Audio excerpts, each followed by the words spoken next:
more or less known for is Gragas, but unfortunately that's just not exactly meta, so maybe they're saying, all right, you're River, here's your opportunity to show what you're made of coming into week 5, maybe with a little bit of a break, kind of light a fire underneath him once again, and maybe have a really strong showing up against Berjaya Dragons, which they were able to take down earlier. Let's go ahead and get into draft. Berjaya going to be on blue side, Alpha on your red, and starting things off here with a set ban as well as the Karma being banned out here by Alpha.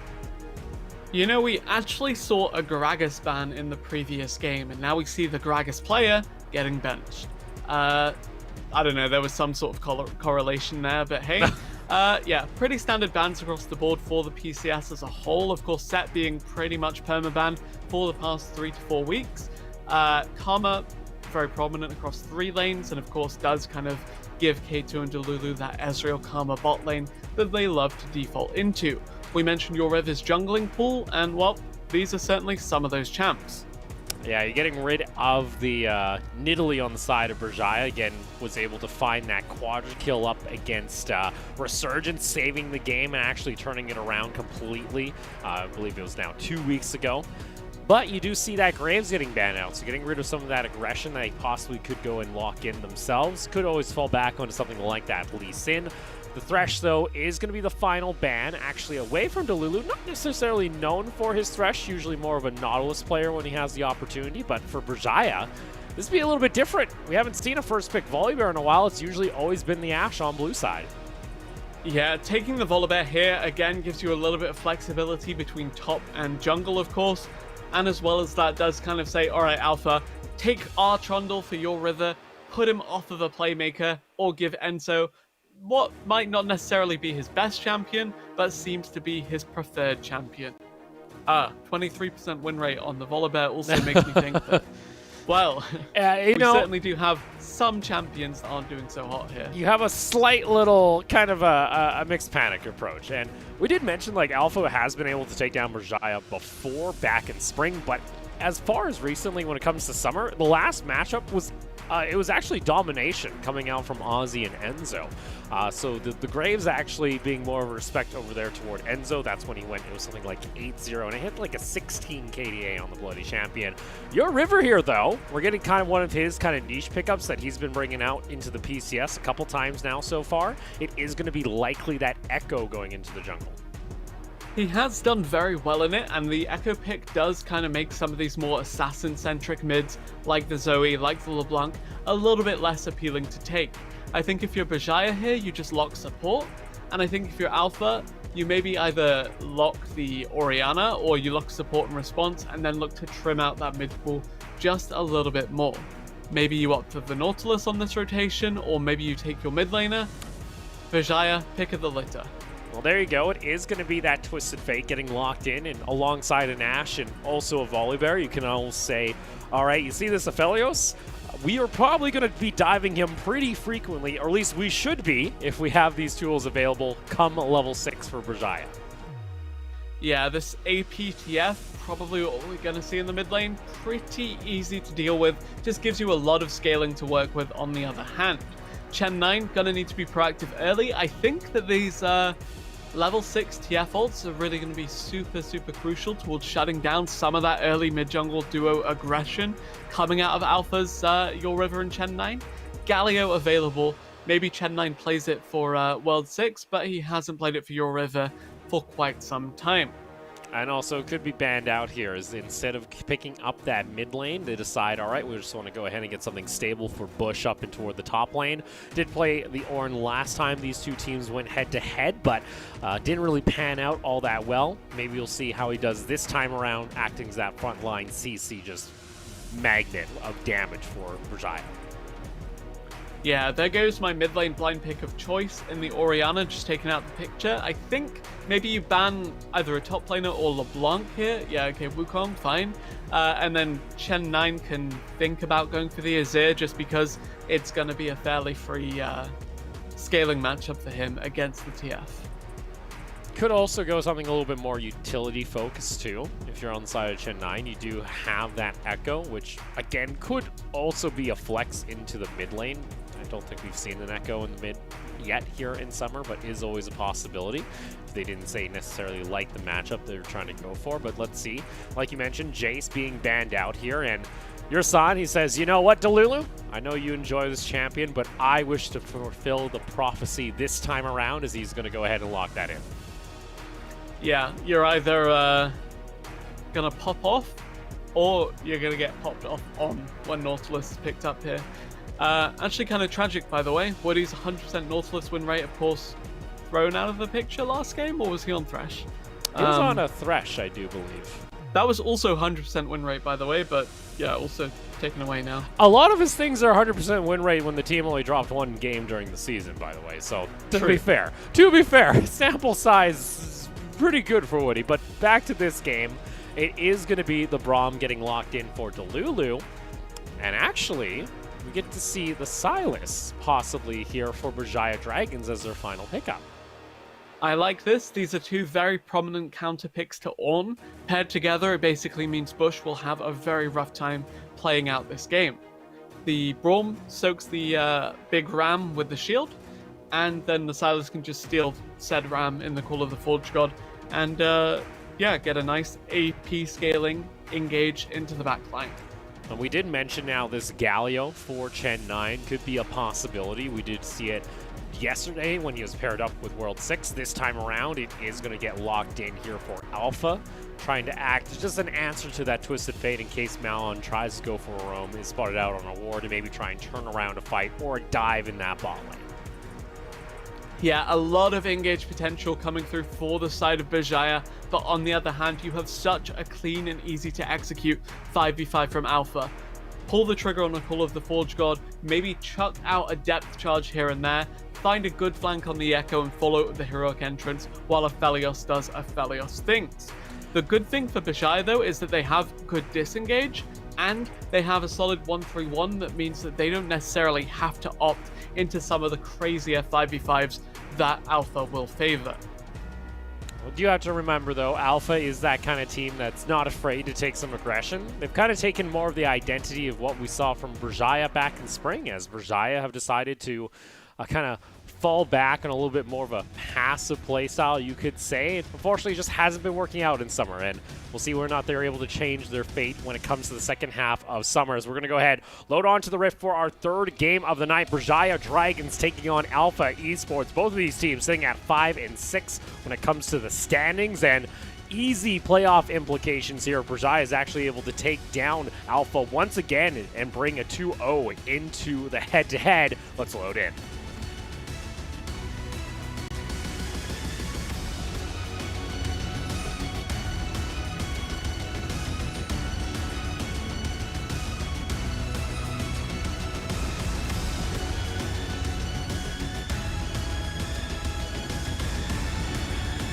Welcome to Summoner's Rift.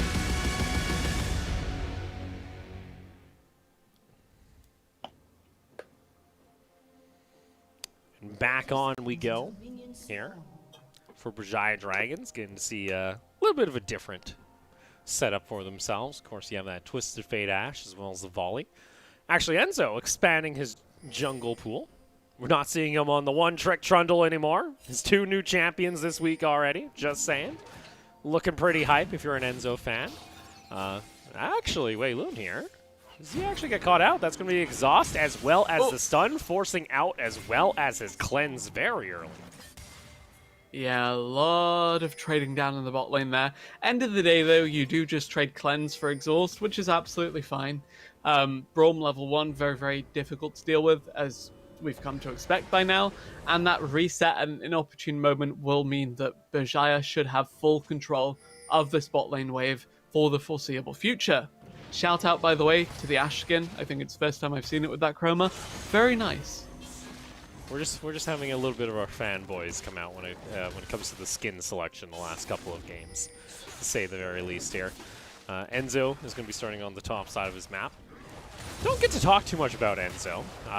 Outside of just usually his jungle, but I know when we did the content piece with the Do You Know Me, it was an absolute blast to have.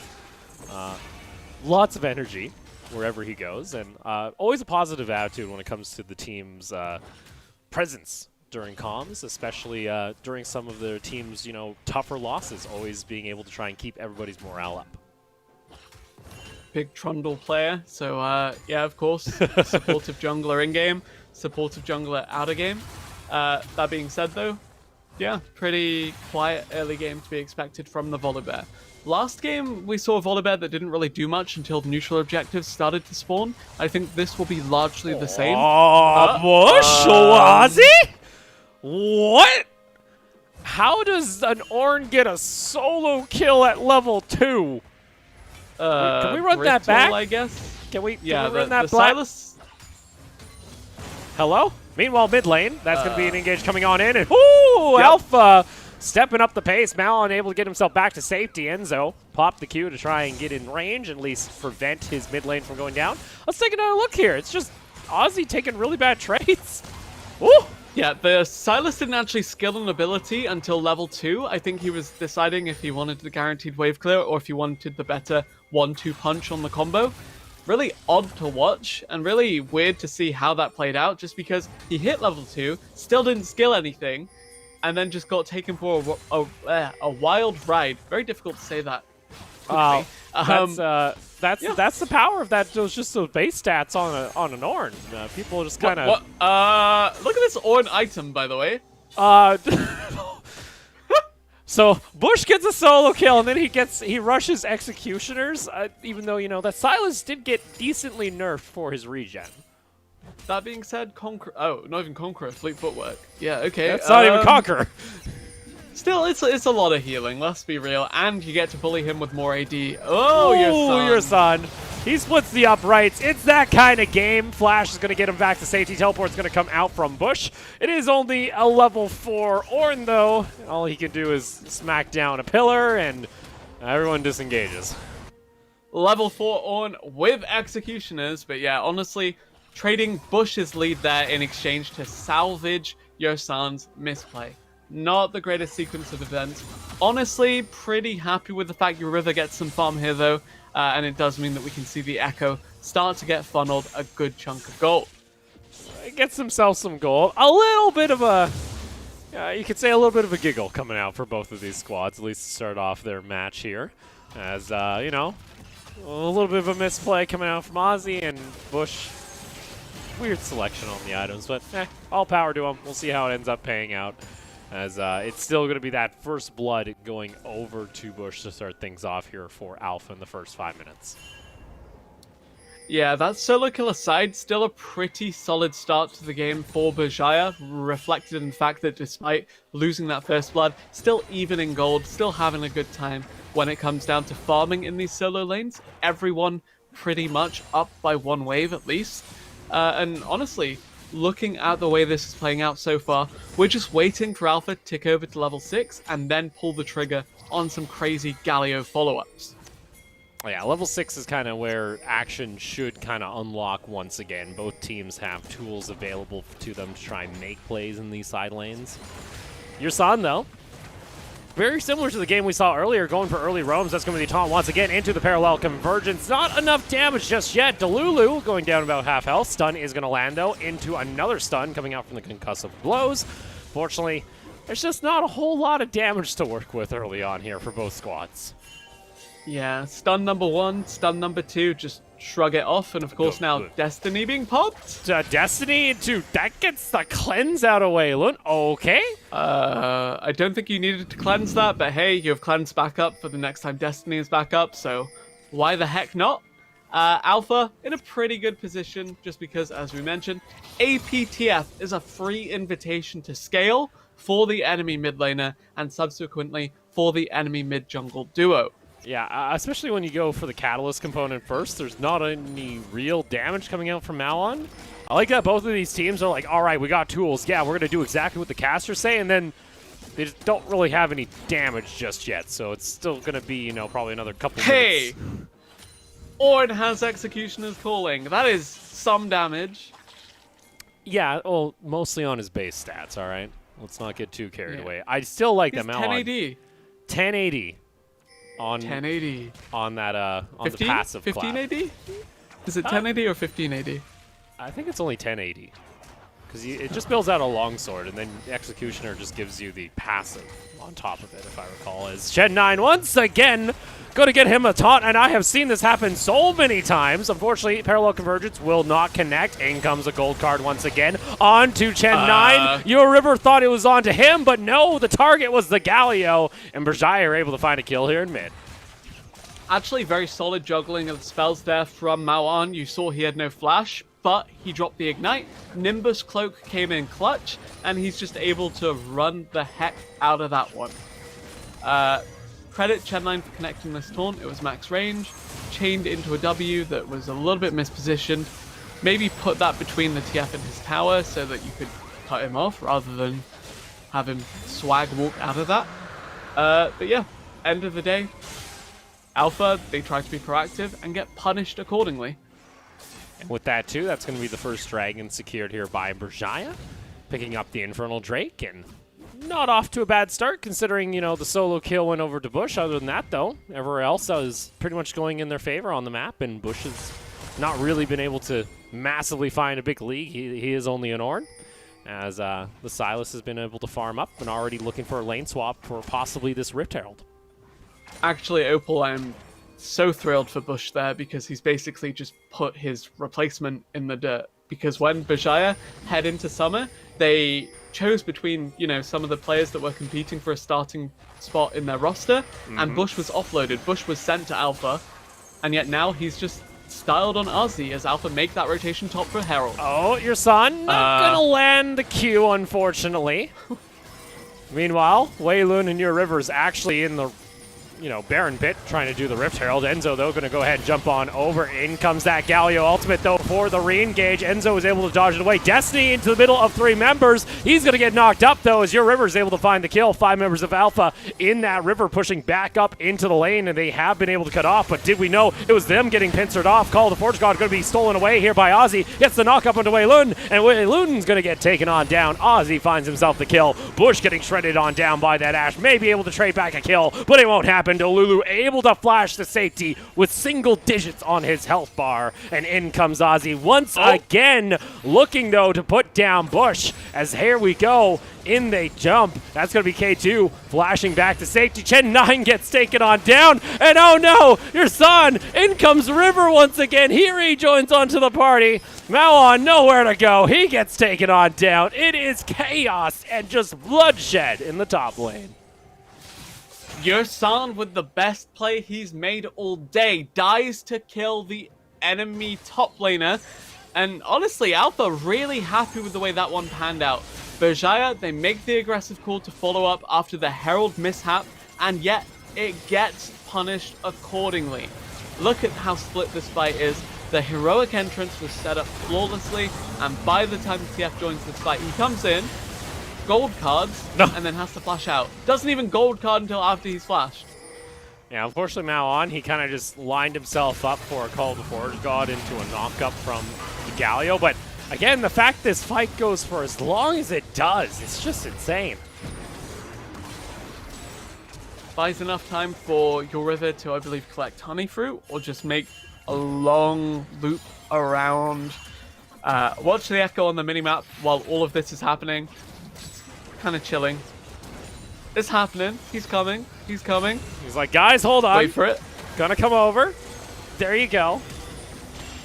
Don't know about the flash, but hey, we take it. Of course, if you flash midway through the Echo E, it follows up, it connects. And here you go, your son. He's going to be caught out once again here on the Nautilus. In comes the teleport, though. The party don't stop with a 3-man knockup into the depth charge onto the backline. Your River trying to get to the parallel convergence. He cannot get far enough, and Enzo survives with barely any health again. Your son almost going to go back for a re-engage. Call the Forge God, though, looking to finish off the kill, possibly not able to line him up for the bowling ball attempt. And somehow, neither team lose a single member. Gen9 shows up for good measure, but unable to do anything with that one. Huge commitment from both ends, a lot of action, and a lot of fights still continuing. Do we see teleport is available for the Silas? Instead, though, it looks like they are going to hold some restraint as they disengage here. 4 plates, though, is taken by Alpha as we get ourselves a bit of the special, the PCS special. We haven't had one of these games in a little while, Briz. We were kind of due for one, but I would never pass up an opportunity to cast something like this. This is the high-octane kill fest we were promised, except we didn't see any kills there. But hey, it was close. It was cool. Is that Heine Nash or is it Cosmic Queen? You're still focusing on the on bloody skin. Important things here. Yeah, well, there were no kills. Just a lot of disengage. Enzo almost died. Look at the Galio. He gets a flank, and he's like, actually, nah, maybe don't want the flank. Wow, shouldn't I? Maybe He could have just actually let destroyed. them walk away. Yeah, exactly. He actually had flash. He actually could have just destroyed like 3 members of Berjaya if he wanted to. I think his proto belt kills 2 of them, but hey, it's life. You know, then he can flash into a taunt, and then the rest of the team can follow up. But you know what? Maybe there's a fight coming up here in the next couple minutes where he wants to save up on that flash. In goes Yersan once again, leading the charge into the fray. Wouldn't have it any other way, it seems, as the rest of Alpha looking to collapse. But there you go. Dragon is going to be started here by Alpha. And it looks like Berjaya are going to have to give this one up, as meanwhile, top lane, you see Ozzy pushing that in away onto push. Seriously, I feel like Yersan has had so many more than just the one death this game, and yet the man is still standing on that Nautilus. Manages to set up for a pick, uses that pressure to convert into a pretty free Drake for Alpha, and with 20 seconds left on turret plates, maybe we see some explosive commitment, or maybe we just see both of these teams saying, alright, let's take a breather, get towards our item thresholds, like Proto Belt for the Echo, and then turn it on. Yeah, I think Wei Lun right now is saying, guys, I don't have my cloaks yet. I only got 1 so far. Instead of, you know, finishing off with that BF sword, went for the upgraded boots and a cloak with his pickaxe. So that Aphelios is a little stunted for his growth for the next little bit here, sitting about 30 CS down in the matchup because of all the action that has been taking place, and it may not stop. You got that volley bear, you got that threat of a dive as Yersan gonna jump on in. We waited for this level 6. There is your teleport from all the members. Galio ultimate, though, looks to respond, and there you go. A nice Moonlight visual, able to get some damage on back. K2, he gets taken on down, and they turn around the dive on the side of Alpha. K2 tanks the tower, too many shots, you now have your River on the side, picking up another cleanup kill! And Enzo gets taken down. He's hunting for more on the side of your River, by the way. Has flash available if he wants to get within range onto Delulu. Powerful Convergence is going to be popped. Does not find the stun, but first tower going to go in favor of Alpha as Wei Lun able to pick up the gold. Fairly close to getting another pick on the tail end of that. Alpha respond to the dive, and honestly, Berjaya, what a huge commitment considering Nautilus is Nautilus. Aphelios is standing behind him, and you have no vision of this Galio that is threatening a follow-up ultimate. Just a huge overcommitment. I guess they thought, hey, disable the tower with the volley bear. Oh, oops. We've gone out of tower range, and Ash's auto attack connected first with Galio, so she now has aggro. And then Enzo, he ends up, you know, not going with the rest of his squad, goes back into the jungle, and that allows your River to come on over. I'd say they're also kind of lucky that Wei Lun actually didn't have Gravitum as his gun of choice for that fight, as that would have been a multi-man taunt route as well into a taunt. It could have been a lot more kills on the side of Alpha and more time for your River to path on down. Nonetheless, with all this action back and forth between the two teams, gold's still dead even. Only 200 separating the two squads, but we are starting to see those first items fully completed. Alongside, you do see now Proto Belt for your River on top of the Runic Echoes. Infinity Edge now for Wei Lun, and you're still waiting on these items come online for the side of Berjaya. Still only on half stack with the Roa, and not even a fork completed yet for K2. Still got a solid, you know, lead for themselves here. Alpha just running with the item spikes. The issue is that Berjaya, you have 10 minutes before TF comes online. You have about 10 minutes before Ashe comes online.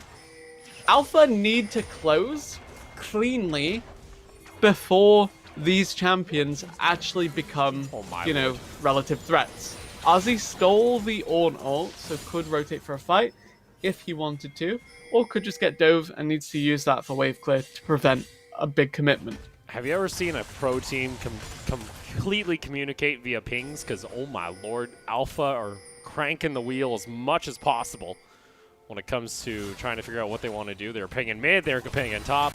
They were able to at least pick up the Rift Herald through all this chaos, and maybe can try and look to burst open one of these lanes, try and get the mid lane maybe under control, get more gold onto a Lun, try and get him a little bit closer to his second item, likely that's going to be that Runehands, and get things locked and loaded for the next upcoming fight as we are getting closer and closer to that Baron spawn. Honestly, I can, kind of understand why Berjaya are a little bit hesitant to commit to a play again after they tried to find the pick with the Ash Arrow, with the TF ult, down in the bottom lane. It's now put them in a bit of a situation where they're a little bit hesitant to dive onto a tower, and any isolated member of Alpha is probably just going to have a Galio ult or an Ornn TP to back them up. At this point, I do say that it's still scaling being the name of the game for Berjaya. They need to rack up a little bit of relevance in the TF and Ash's inventories, but at the same time, it's fine. As long as you're just farming up, don't let Alpha get too much, and you can just outlast and outscale them. You saw their Ozzy just needed to use the Call of Forge God. It was going to time out, it seems. Meanwhile, Berjaya going to go ahead and start up their second dragon of the game, as we are going to have Cloud Soul for the map, as that gets them their second Drake overall. Rift Herald popped here in mid by Alpha. A little late, but it should still be able to get a push in onto that tower and get some gold back in onto the Aphelios. Not even the attempted contest on that Drake, meaning Alpha now don't have the Soul or the Elder as win conditions, and instead are just looking for skirmish after skirmish after skirmish. Well, looking here, Maoan has actually also completed now his Lich Bane, and is going to have that fully stacked Roa now starting to come online. So there's a little bit of extra damage. Bork completed as well for K2. So some options available for Berjaya. Did mention we're still going to be waiting a little bit before the real big damage comes through. And it kind of feels like for Alpha, we're happy. We're seeing, all right, all these aggressive fights, all this action. We want to see more of that from your team. We want to start seeing you, open up a bit of a gold lead. Instead, they have kind of just let back. They've kind of let their foot off the throttle and are kind of backing off. Your boy and his one-track mind are back at it again. Rather his two-cloak mind, plus the fact the IE has one hidden inside it as well. He's doing it. He is the crit god, apparently, all right? He likes to take some risks, maybe takes a couple games. He wants to get the chances in his favor as much as possible when it comes to these team fights. Yeah, look at those 610 on the crit from the Aphelios auto attack there. Yeah, honestly, it's fine. And I'm looking at this comp from Berjaya, and we're seeing 3 melee champs. Ashe, who, if you ever get on top of with the Echo, shouldn't be able to play the game. And TF, who, if he comes in range to gold card you without rapid fire cannon, which he's building next, will just get smashed by an Aphelios turret. Honestly, yeah, it's absolutely fine to build like this, and I think Waylon is in prime position to carry if Berjaya do kind of fall into the trap of committing to a fight against Alpha at this stage of the game. It's also on Alpha, though, to try and make something happen. We've seen them now just kind of pace around in the mid lane for the last 3 minutes. Set up some vision around the top side. Cool. They're trying to find a pick possibly on Maoan if he pushes too far forward. As pings are coming out, you do see that your San's looking for a little bit of a roam on your minimap, but instead they're just going to back off, and we're just not seeing any proactivity come out of Alpha for the last 5 minutes. Yeah, I remember, well, actually, I just took a cursory glance over our prep notes for this series, and, well, I wrote that I think Karma might actually be OP versus Alpha because it neutralizes so much kill pressure early. TF, when he doesn't proactively ult, actually does the same thing. Same for Braum. So, yeah, if it turns out, if you want to kind of throw Alpha for a spin, just draft things that can't die. It's a simple game plan, all right? If they're alive, they're not dead, and if they're not dead, you can't get anything on the map, possibly. At least that seems to be the logic here from Alpha. To be honest, they're just kind of letting Berjaya come back into this game at this point, which we're stressing. Like, you have this window of opportunity. You have, you know, spikes coming online. You're even getting ornaments now starting to be built on, as Bush has completed his 2, and as he levels, he's going to be adding on to the rest of his squad. You have an Echo that always feels really good when you get your next item, and we haven't seen a fight ever since he's gone the Proto Belt. It's kind of feeling a little bit weird at the moment for Alpha. Yeah, it definitely does kind of put Alpha in this scale-ish kind of camp. The issue is that when you had such a momentum kind of lead, and yet you're still ceding neutral objectives at this stage of the game, it does kind of set a weird precedent for these later team fights. Will we see Alpha pull the decisive trigger on a Baron power play, on a contest of a Drake perhaps, or will we just see them kind of cede space across the map and give access to a fairly early, granted it is Cloud, Dragon Soul towards the Berjaya lineup? You see here, lots of pings coming out from Alpha. They want to try and at least set up vision in around the Dragon. A little bit late, but it looks like Bush has decided to roam on over. Does have teleport, and he was thinking of backing, but then realized, you are an Ornn. You can just build your items right there, and you have pretty much all the health you could possibly want. Dragon now spawning in about 10 seconds. Do see Berjaya, though, looking to set up toward possibly the top side of the map, is Enzo not putting any priority on this Drake.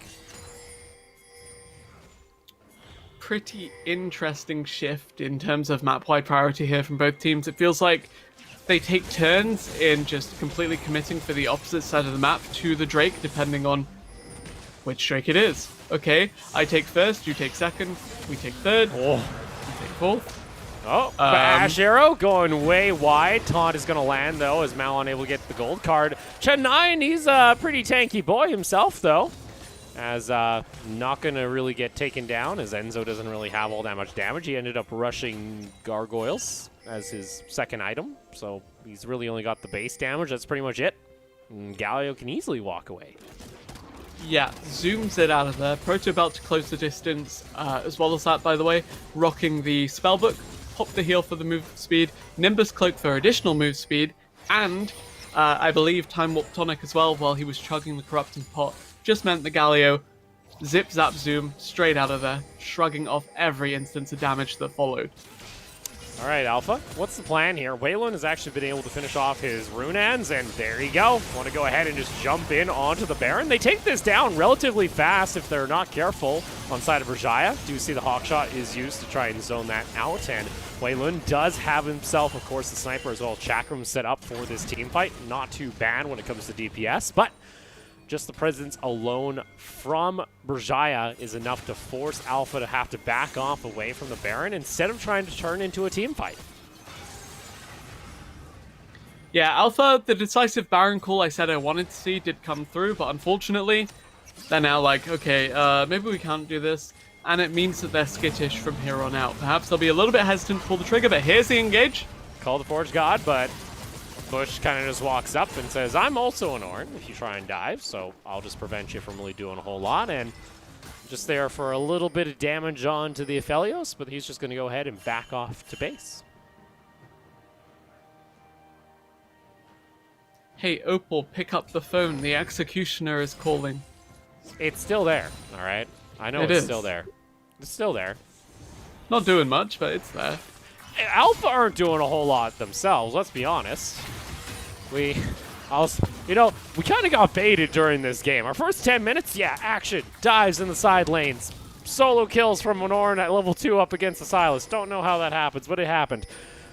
And now we've kind of hit this, where we've kind of hit a lull in the game, where we don't want to see a lull. We want to see Alpha try and make something happen. We want to see, okay, if you're going to let Berjaya just farm up, they are happy. They will scale up. They will start getting toward their 4th item. TF's already on his 3rd completed, has that rapid fire like you mentioned, and Ashe is going to be getting her first BF item.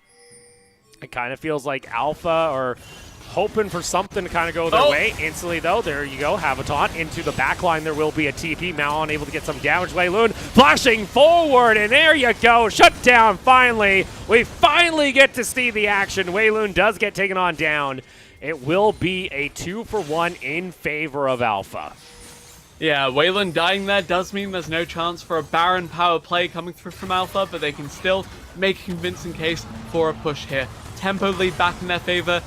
RZ clearing the waves with the stolen Forge God, but it's not enough to stop this mid lane tier 2 from going down. Again, Berjaya counting their blessings, they were able to take down the Aphelios because that would have been a Baron, and that probably would have been the game.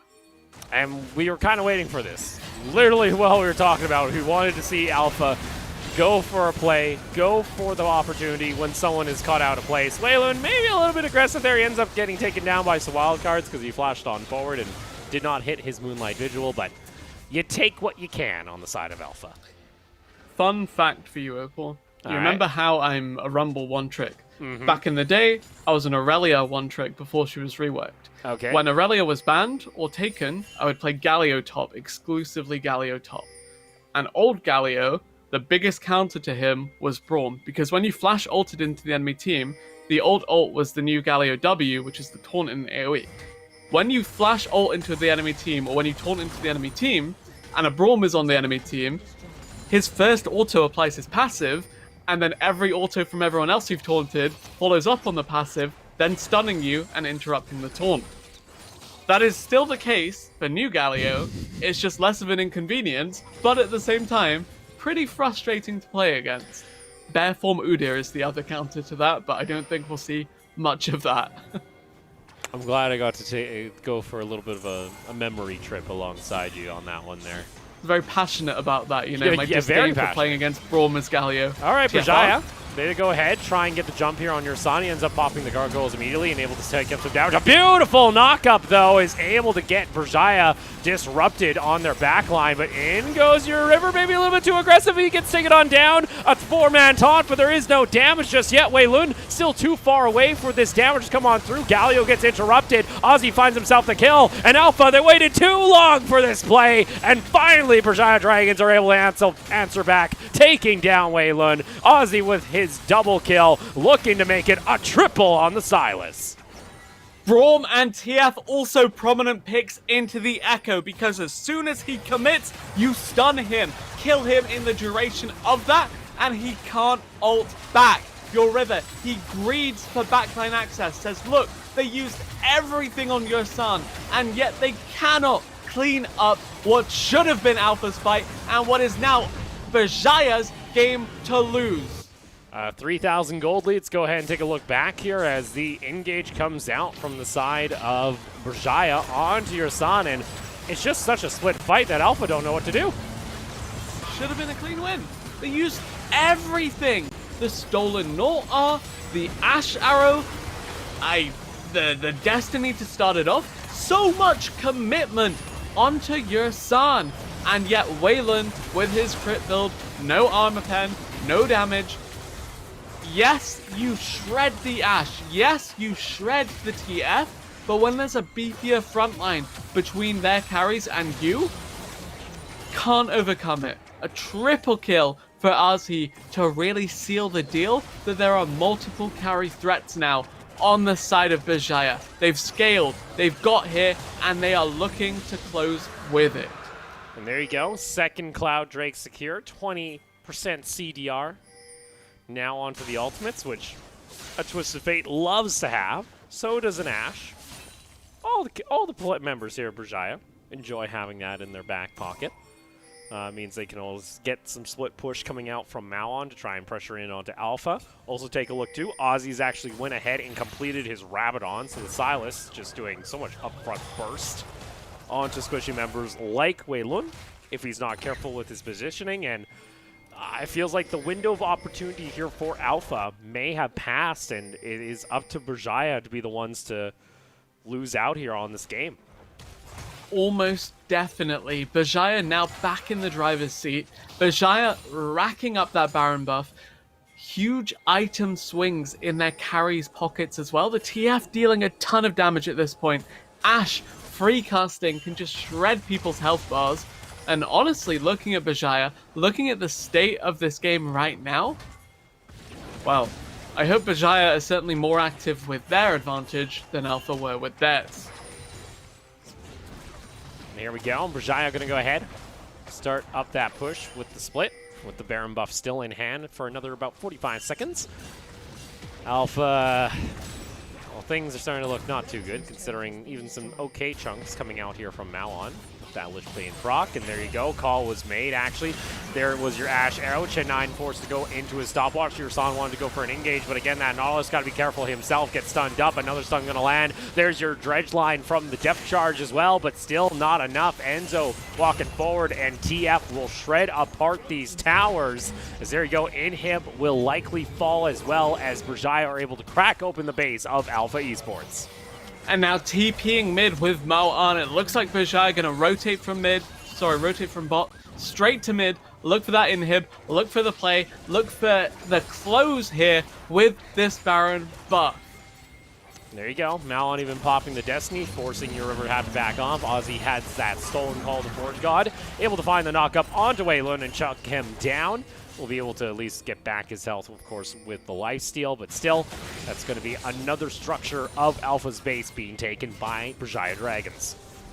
Yeah, huge swing in favor of Berjaya, and not only because they smashed that previous team fight, not only because they picked up that Baron on the edge of that one as well, but because now you see them unafraid to pressure their lead, to commit, to move up, and Alpha now wishing they'd been even half as proactive as Berjaya have been in the past 2 minutes.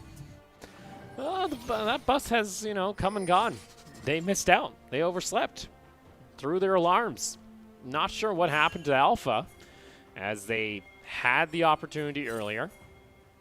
Berjaya, like we've mentioned now, mainly in control of this game. There might be a possibility, if they do get this soul, maybe the Elder Drake if it goes long enough, but I feel like by then we're going to have another Baron fight no matter what, of course, as that will be spawning here in about 2 minutes. And take a look at that gold graph, now firmly in the hands of Berjaya. Does get a little bit canceled out by the fact there is ornaments on the side of Alpha, but the composition still able to use that gold a lot more efficiently. So yesterday I referred to the Galio missing every spell for Chen9 as a glorified cannon minion, especially around those Baron / Rift Herald kind of plays in the river.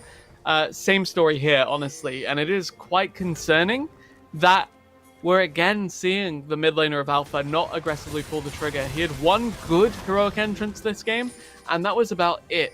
And honestly, with the scoreline that your River's now posting, compared to what World 6 did on the Graves yesterday as well, you'd have to wonder, was jungle necessarily the best position for you to get a substitute in if the rest of the team is going to play towards this standard? That's a little bit of a call out there coming out here. I don't blame you. We've always kind of looked here at Chen9, kind of asking, is that necessarily going to be your key one? Your son, again with the engage, your son, he has been fearless of death. But he still will die if he's not careful here. As you saw, Destiny is popped. That will get some cooldowns down. But, your River, gotta be careful himself. A decent amount of damage going to come out, forced to get himself back into it. A nice Galio ultimate does come out. It's some decent damage going to come out from Waylon. Stepping on forward with this Aphelios, but still the shield goes up. Able to tank up some of that damage. Ozzy onto the back line. Able to take down Waylon, as well as Chen9 being taken out by K2, and there you go. Berjaya able to answer back. Even when a fight looks like it could go awry, they are able to pick up the pieces as K2 finds himself a delayed triple kill. Waylon gets a solid entryway into that fight, looks for the cleanup, but gets shut down immediately. 1v3 on the Aphelios, and now it's 1v5 for the rest of Alpha. And fortunately for your River, not a whole lot you could do, and just like that, Berjaya seem to have their number as they're able to take them down for the second time here in the double round robin. Your River, nowhere to run, only underneath his fountain. Berjaya take home the victory. Important victory for Berjaya there, because not only do you equalize Alpha's score in the standings, but as well as that, you have this 2-0 tiebreaker over one of your main competitors for some of those last remaining playoff seeds. And for them too, this also opens up the possibility now of bringing open that gap now between the bottom two. If anything, that's now shot up Berjaya to tie with Alpha and also own the head-to-head with a 2-0 on the double round robin, like we mentioned. Tiebreakers are going to be rather important. And that's actually knocked down now Nova and HKA. They're now on the cusp of being caught up here by Liab. Yeah, definitely does turn this bottom half of the standings into an incredible mess. But at the same time, super glad to see it. Really crucial games now coming up for both these teams in the coming weeks, especially with next week's Super Week, because if they do want to escape not only that soup of teams at the bottom of the standings, but also climb above and make a convincing case for a playoffs berth, they are going to have to take clean victories like this one. I say cleaner victories than this, hopefully. You know, early game for them, it may not have been the prettiest. It was a little bit chaotic, but in the end, Berjaya able to just hold on. Alpha a little bit inactive when it came to the midsection of this game, and it ended up costing them. This team was in prime position to try to take everything over, but Berjaya hold on, get those items onto their carries, and are able to take home the victory over Alpha Esports, and now really shake up the bottom half of our standings, where Berjaya are actually starting to kind of find themselves back into the fray toward the top half of the standings. I'm just thrilled that Bush managed to vindicate himself and get that little bit of a revenge solo kill against Ozzy to start off that game. That's So all confused. That's all Bush can really take, though. Let's remind themselves that at that moment. And again, yeah, I think we're all confused. MVP, though, for that game is going to go on over to K2 on the Ash, picking up the 627 KDA and doing a decent job there with the 41% damage share. Yeah, you could say decent. That is quite a bit. I thought the Ash was kind of low-key, to say the very least, but when you consider that Silas was permanently in a side lane, you had TF kind of occasionally fishing for a wild card, it does make sense that the Ash did step up and really dish out the consistent damage while everyone else just tried to CC what they could. So in the end there, like we mentioned, Berjaya are going to be able to now go, I believe it's 5-7 on their record, starting to get a little bit closer to that, 50% mark that they are trying to aim for. And like we mentioned, it also boots them up into the standings. So now a lot of pressure onto some of our teams, especially later tonight. Both Nova and Hong Kong Attitude need not to drop their games. We are, though, going to go to a quick interview with Maoan alongside 大 Pat. 家好，我是 BJD 中路茂安。 OK， 那我们这里有几个问题想要来问茂安。第一个问题的话，就是这场中路看到选出了逆命跟加里欧嘛，那都是全球就半支援型的一个中路，你觉得两者的差异是在哪里，或者是说你更喜欢哪一支呢？ So in this game, we saw a matchup between Twisted Fate and Galio in the mid lane. They're both champions with global map pressure. So which one do you like better, and what is the difference between these two champions? 我个人觉得匿名是一支进攻方的角色，而加里欧则是防守方的。而我个人比较偏向进攻方，所以比较会选择匿名。 So I think Twisted Fate is more of aggressive champion versus Galio. Galio is more defensive, and I personally like aggressive champions better. So that's why I would choose Twisted Fate over Galio. 那因为你们玩这种算是比较资源小队，就需要一个 caller 嘛。那你们目前队伍上的 caller 主要会是由哪一个选手来负责 caller 的一个部分？那你们每天的练习大概是怎么样进行的？ So who is the caller on your team, and what is the schedule for your practices each day? 我们有时候是独鲁鲁或者是阿志，因为这两个人可能打职业比较久，所以我觉得两个人给他们当主控比较好。所以我们的训练菜单是我们从12点到2点是 solo 时间，2点到5点是团练时间，5点到7点是吃饭或休息啊，之后7点开始到10点也是团练时间，之后打 solo 打到2点就下班了。So our caller is Azu and Dululu because they have more time playing League and playing as Pearl, so that we will let them be the caller. And our practice schedule is from 12 to 2. We have solo queue time from 2 to 5. We have scrim time from 5 to 7. We have break time and dinner time from 7 to 12. We have another scrim time, and then from 12 to 2 we will have for our solo queue, and then we go to sleep. OK， 那我们感谢猫丸接受我们采访，也恭喜 Berjaya Dragon 在刚刚比赛获得胜利，希望你们在之后的比赛可以再多加油。然后我。Okay, a bit of a busy schedule there coming out for Berjaya. Maybe, hey, that scrim schedule as well as just the practice overall, day to day, maybe that's what's helping them kind of come back into form here when it comes to the second half of summer. Yeah, definitely do have to consider them to be one of the bigger threats to some of our middle of the pack teams, looking to reclaim their position at a strong 4th back in spring, I think they'd be happy with 4th actually. I think right now they'd be happier just making playoffs overall. We are though going to go ahead and take a short break. When we come back, it is going to be our 4th game of the night. Machi Esports taking on Resurgence.